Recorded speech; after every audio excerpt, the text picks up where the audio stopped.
The alien ship called Silent Echo moved slowly through dark space. Its metal body had many holes and cuts from space rocks and broken parts. Captain Vexhai looked at his 12 crew members as they tried to keep their ship working. They were getting close to the third planet around a yellow star. Their machines had picked up radio signals from this planet. The signals showed the beings there had simple technology, but it was their only chance. Chief Engineer Colton told the captain bad news. Their main engine was breaking down fast. Their air and water systems were failing too. They had maybe 6 days before everything stopped working. The ship's doctor, Nixara, was taking care of 3 crew members who got sick from dangerous space radiation when their protective shields broke during their last jump. When they flew into Earth's air, the aliens thought they would find creatures who barely knew how to make metal tools. But they found something they had never seen before. A human air traffic controller named Jake Martinez worked at Edwards Air Force Base. He helped guide their broken ship to a safe landing spot. Jake understood how to direct flying objects in 3 dimensions better than even their best pilot. Within a few hours after landing, many humans came to the landing site. But they did not bring weapons or show fear. Instead, they brought tools, medical equipment, and honest curiosity about the visitors. Dr. Lisa Chen was a scientist who studied the possibility of alien life. She had dreamed of this moment her whole career. She walked up to the aliens with a translation device that humans had built decades earlier, hoping they might need it someday. The first miracle was not some amazing technology. It was trust. When Captain Vexhai told the humans about their problems, the humans did not wait or think twice. Air Force Colonel Jim Walker right away said they would help with everything. NASA Administrator Karen Smith cleared her whole schedule to organize the repair work. The aliens had traveled across the galaxy and visited hundreds of worlds. On every planet, first contact meant fear, suspicion, and long negotiations before any help was offered. But these humans were different. Within the first hour, human engineers were already looking at their broken ship parts. Human doctors were checking on their sick crew members. Human cooks were trying to figure out what food the aliens could eat. Captain Vexhai watched in amazement as Air Force mechanics worked alongside NASA engineers and civilian scientists. On his home world, different groups would have spent weeks arguing about who was in charge. Here, everyone just worked together naturally. Jake Martinez brought the alien pilot, Zindar, into the control tower. He showed him how humans managed hundreds of aircraft in Earth's busy skies. Zindar had been flying for 40 years, but he had never seen such complex air traffic control. The humans made it look easy. Dr. Lisa Chen worked with the ship's communication officer to improve their translation system. Within hours, they could have real conversations instead of just exchanging basic words. The alien crew started to understand that humans were not primitive at all. They were just different. By the end of the first day, the aliens realized something strange. They had come asking for simple repairs to get their ship working again. But the humans were not just fixing what was broken. They were studying every system, asking questions about how things worked and making suggestions for improvements. Human engineer Bob Turner looked at the alien power system and scratched his head. "Why do you run it so hot?" he asked Colton.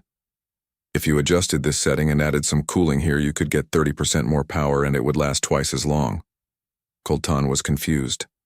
The power system had worked the same way for hundreds of years.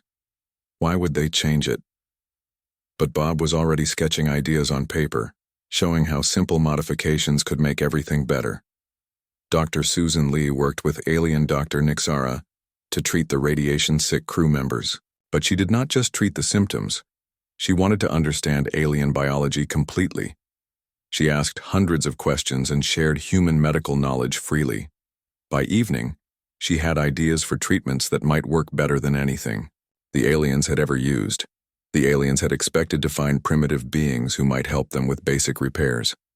Instead, they found creatures who could not resist making everything better than it was before. Every human who looked at their ship saw not just problems to fix, but opportunities to improve. Captain Vexhai called his crew together that night for their daily meeting. They were all confused and excited. Engineer Colton reported that the humans had already fixed 3 minor problems and were working on solutions for the major ones. But more than that, they had shown him new ways to think about old problems. Dr. Nixara said the human medical approaches were unlike anything in their database. The humans treated medicine like an art, not just a science. They were creative and willing to try new things. Communication Officer Lisara had spent the day with various human linguists and computer experts. They had improved the translation system beyond what she thought possible. But more interesting was how the humans approached communication itself. They did not just translate words. They tried to understand ideas and feelings. As Captain Vexhai looked out at the human base with lights glowing in hundreds of windows where people worked late into the night on their problems, he realized something important. These humans were not just helping them, they were enjoying it. They seemed to love solving problems and making things better. This was going to be more than just repairs. The aliens could sense it already. The humans were going to change everything. The next morning, the aliens watched something that changed everything they thought they knew about how technology worked. Their main engine needed special parts made from a very rare metal called crystallized neutronium. This metal was so hard to find and make that most alien races waited hundreds of years between big repairs. The humans had never even heard of neutronium before, but mechanical engineer Tony Rodriguez looked at the broken part and said simply, "We can work with this." Within 12 hours, he had put together a team. It included materials scientist Dr. Amy Foster, quantum physicist Dr. Ben Carter, and 12 technicians who started attacking the problem in ways no one had ever tried before. The humans did not try to copy the alien technology exactly. Instead, they thought of completely new ways to make it work. The original alien design used lots of power to force quantum particles to behave. The humans suggested smart shortcuts that used Earth's own magnetic field to help stabilize everything. Machinist Pete Johnson worked with only basic Earth tools, but he made parts that were better than the 1,000-year-old alien engineering. Captain Vexhai could not believe what he was seeing. On his homeworld, engineers followed exact blueprints that had been tested for centuries. They never changed anything unless they absolutely had to. But these humans looked at alien technology and immediately started thinking of ways to make it better. "Why do you want to change our design?" Colton asked Tony Rodriguez. "It has worked for 1,000 years. Tony wiped grease from his hands and smiled. "Just because something works doesn't mean it can't work better. Look here." He pointed to a part of the engine. "You're using 10 times more energy than you need to. If we change this angle and add this little piece here, you'll get the same power but use half the fuel." Colton was amazed. His people had never thought to question their ancient designs, but Tony was showing him improvements that seemed obvious once they were explained. Meanwhile, Dr. Susan Lee worked alongside alien Dr. Nixara to help the sick crew members. She brought new ideas about healing that the aliens had never considered. She showed them how tiny Earth bacteria could help repair damaged cells. The humans thought about medicine not as a list of known cures, but as an endless field of new possibilities. "On my world, we have treatments for radiation sickness," Nixara explained to Dr. Lee. "But we can only slow down the damage. We cannot reverse it." Dr. Lee nodded thoughtfully. "What if we could teach the body to heal itself faster? Look at these bacteria we found in Earth's deepest oceans. They live in conditions that would kill most life forms. If we modify them slightly, they might be able to repair your crew's damaged cells." Within 3 days, the radiation-sick aliens were not just getting better. They were healthier than they had been in years. Dr. Lee had not just treated their sickness. She had found a way to make their bodies stronger. Communications specialist Maria Santos worked to make their translation system even better. She did not just translate words from one language to another. She found ways to help the two species understand each other's ways of thinking. Through her work, both sides began sharing not just technical knowledge, but different approaches to solving problems. "Your language has 12 different words for efficiency," Maria told the alien communication officer Lisara. "But you have no word for improvement. How do you talk about making things better?" Lisara was confused. "We do not usually make things better. We make things work correctly according to the plans." This conversation helped Maria understand something important. The aliens were very good at following rules and maintaining things, but humans were good at breaking rules and creating new things.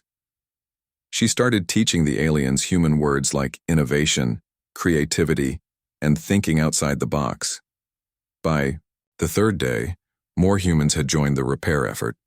Chef Roberto Martinez had spent hours learning about alien nutrition.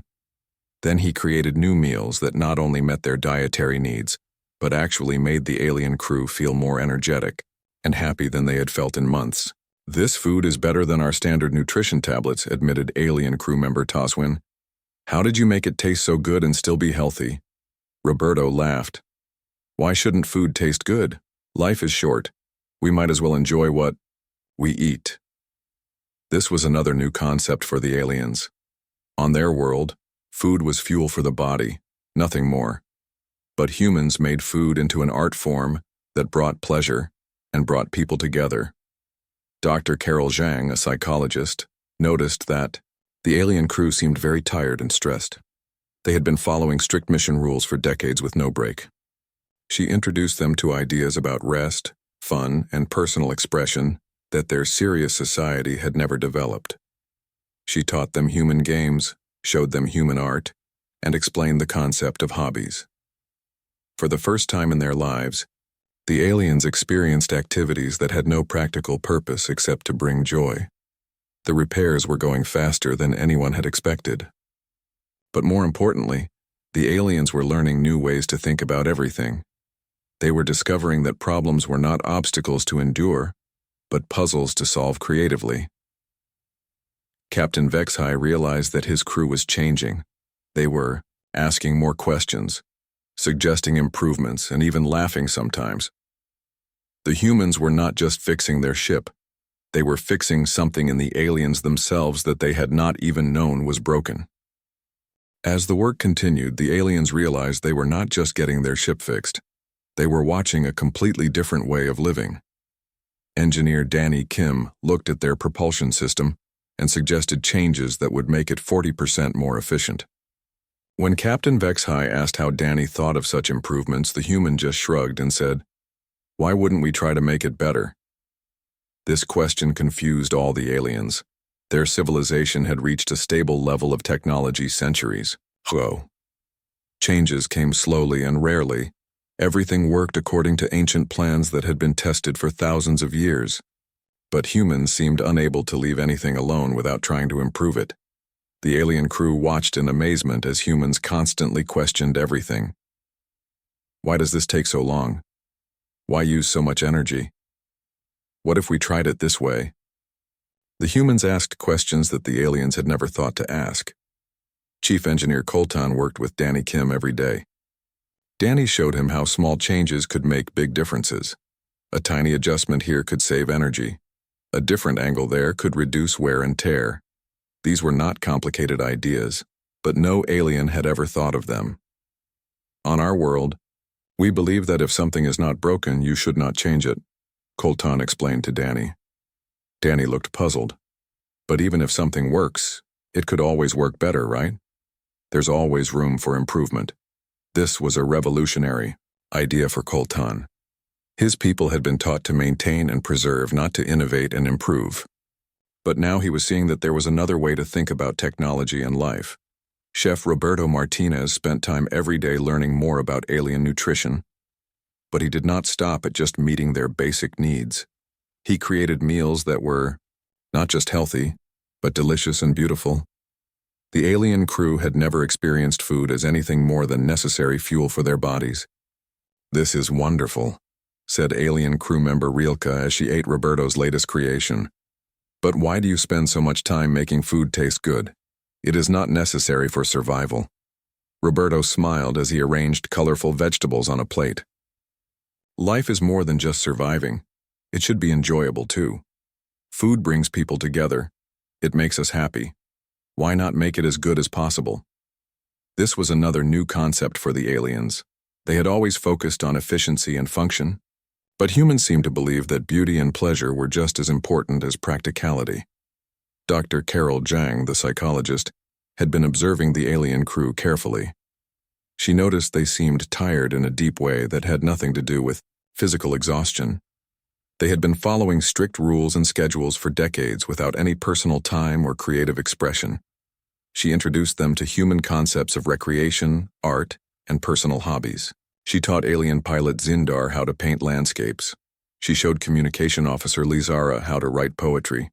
She gave engineer Torvan a guitar and taught him simple songs. At first, the aliens did not understand why they should spend time on activities that served no practical purpose, but gradually they began to experience something they had never felt before: pure joy in creating something beautiful just for the sake of creating it.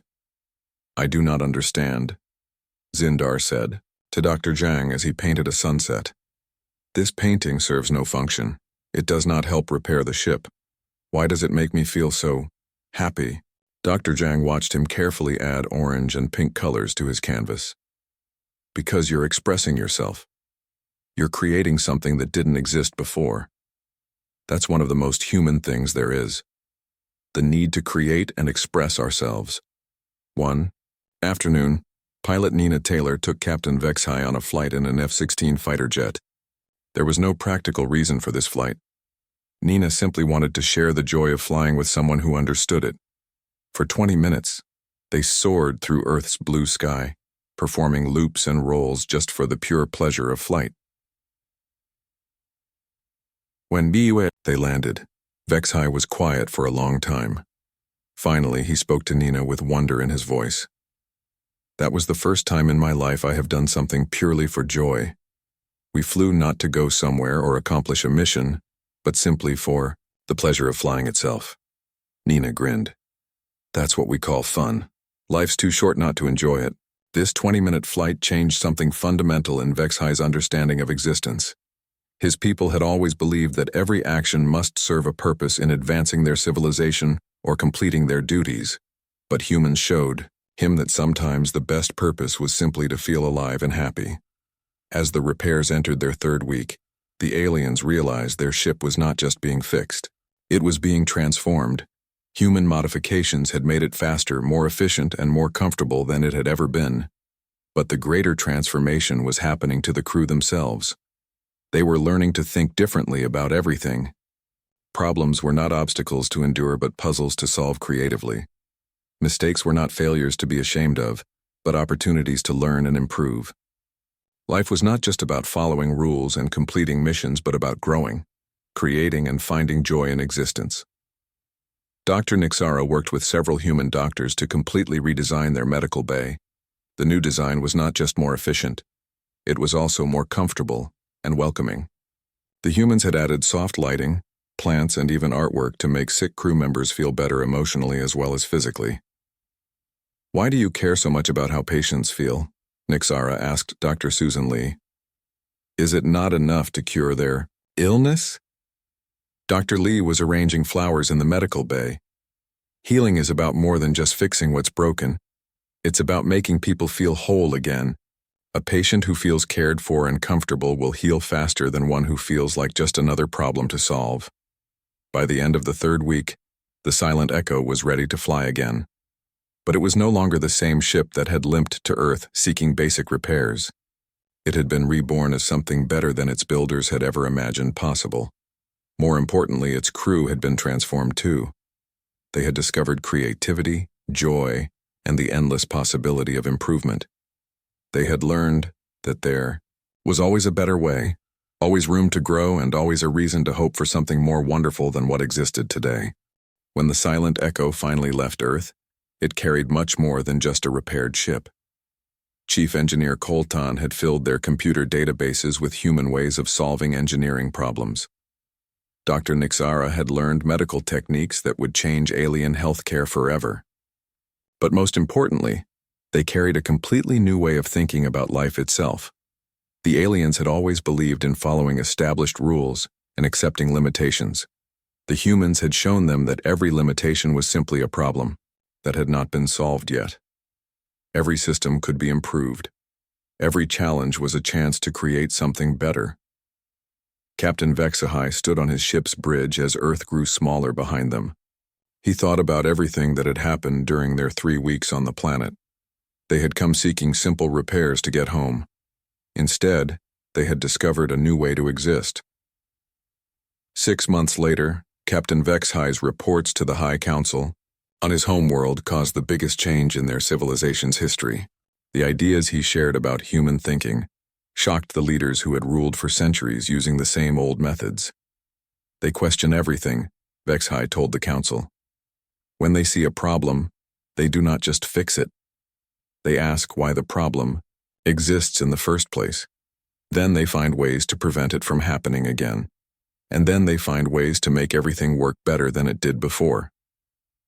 The council members were confused and worried.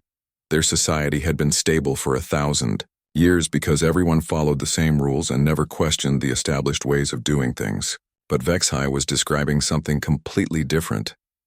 Chief Engineer Colton was invited to demonstrate the human modifications to their ship. When he showed how the human changes had improved efficiency by 40%, reduced maintenance needs by half, and made the crew's living conditions more comfortable, even the most traditional council members had to admit the results were impressive. But what if everyone starts changing things? Asked Elder Mortex, the oldest member of the council. What if our people stop following the established procedures? Our civilization could fall into chaos. Colton looked at the elder with new confidence he had learned from the humans.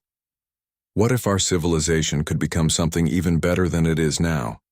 The humans showed me that improvement does not mean destroying what works. It means building on what works to create something wonderful. The concept of human thinking slowly began to spread through alien society. Young aliens were especially excited by the ideas of creativity and continuous improvement. They started questioning old methods and suggesting new approaches to ancient problems. Within a year, alien society was changing in ways no one had expected. Engineers began modifying designs that had not been changed for centuries. Doctors started developing new treatments instead of just using traditional medicines. Artists began creating new forms of expression that had never existed before. Some older aliens were frightened by these changes. They worried that their stable, predictable world was being destroyed. But the results of human thinking were impossible to ignore. Food production increased, medical treatments became more effective, transportation became faster and more comfortable. Life became better for everyone. Meanwhile, word about Earth had spread to other alien races across the galaxy. The crystalline entities, who reproduced by splitting themselves in half, were facing a crisis. Their population was declining because the splitting process was becoming less successful over time. They came to Earth seeking help. The humans did not just study the problem, they approached it with typical human creativity. Dr. Amy Foster worked with crystalline scientists to understand their biology completely. Then she suggested something no one had tried before. What if the crystalline entities could reproduce in groups instead of alone? What if multiple entities combined their energy to help each other split successfully? The idea worked perfectly. The crystalline entities not only solved their population crisis but discovered that group reproduction created stronger, healthier offspring. They left Earth with more than a solution. They left with a new understanding of cooperation and community. Support the Void Swimmers arrived next. Their homeworld was dying because their star was slowly burning out. They had accepted this as inevitable and were preparing for their civilization to end. But the humans refused to accept that any problem was unsolvable. Engineer Tony Rodriguez worked with Void Swimmer scientists to study their solar system. Instead of trying to fix their dying star, he suggested something completely different. What if they could move their entire planet to orbit a younger, healthier star?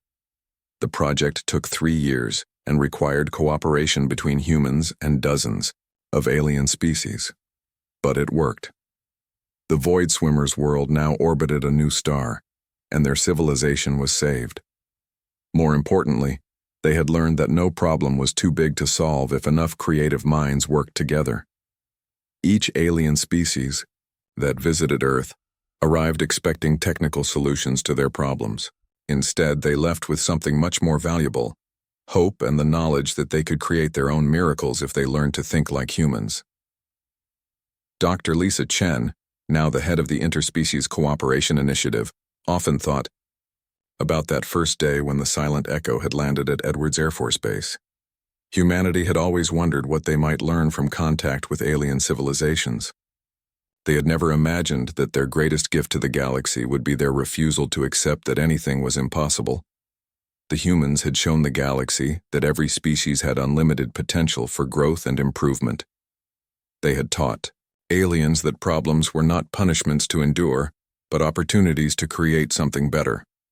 Most importantly, they had shared the most human trait of all, the stubborn belief that tomorrow could always be better than today. Space around. Earth became busy with ships from hundreds of different worlds. Some came seeking help with specific problems. Others came just to learn human ways of thinking. All of them left changed by the experience. The story that had begun with a simple request for repairs had become the foundation of a new kind of galactic civilization. This new civilization was built not on the most advanced technology or the strongest military power, but on the uniquely human belief that every challenge was just another chance to create a miracle. The aliens had come to Earth seeking repairs for their broken ships, but humans had given them something far more precious, the courage to dream of miracles and the knowledge that they had the power to make those dreams real. The galaxy would never be the same again. And that was exactly what the humans had hoped for all along.